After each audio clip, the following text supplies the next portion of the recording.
Happy Monday, Rock Hill. This is Pastor Kyle with your Monday morning sermon recap. Yesterday we looked at the Gospel of Matthew and how he uniquely tells the Christmas story, the birth of Jesus. And what Matthew focuses in on as he preaches primarily to a Jewish audience is that Jesus is the fulfillment of the promises that God had made for thousands of years.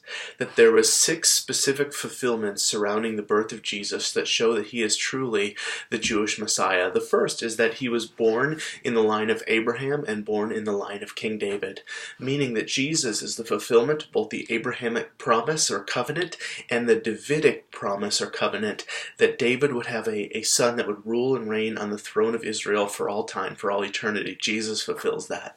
Second, that Jesus would be born of a virgin, that it was prophesied back in Isaiah that there would be a virgin birth and that this child would be called Emmanuel, which means God with us.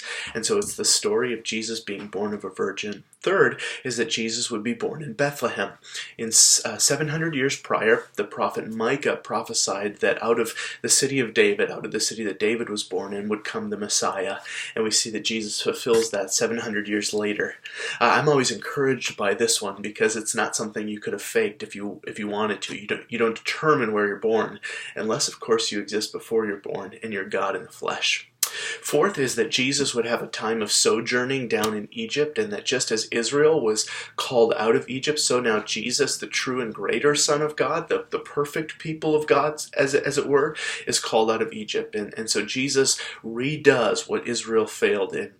Fifth is that there would be a great tragedy surrounding the birth of Jesus, just as it was a moment of incredible joy and peace and occasion. There was also a great tragedy as Herod slaughters probably 20 to 30 young boys 2 years and old and younger in Bethlehem. And just as Rachel mourned and cried in childbirth and ultimately died in childbirth, you see this mingling of joy in that there was a new son with tragedy. So also during the time of the exile, as the men, the brightest and the best of the men were being carted away, there was this mingling of tragedy, but also hope that God would restore them. And now in the birth of Jesus, there is this interaction between great hope and joy, but also tragedy in this broken, fallen, messed up world. Finally, Jesus returns from Egypt and ends up in Nazareth, fulfilling the prophecy that he would be called the Nazarene. The take-home point for this week's message was very simple. Because God is a God who makes and keeps promises, we can trust him.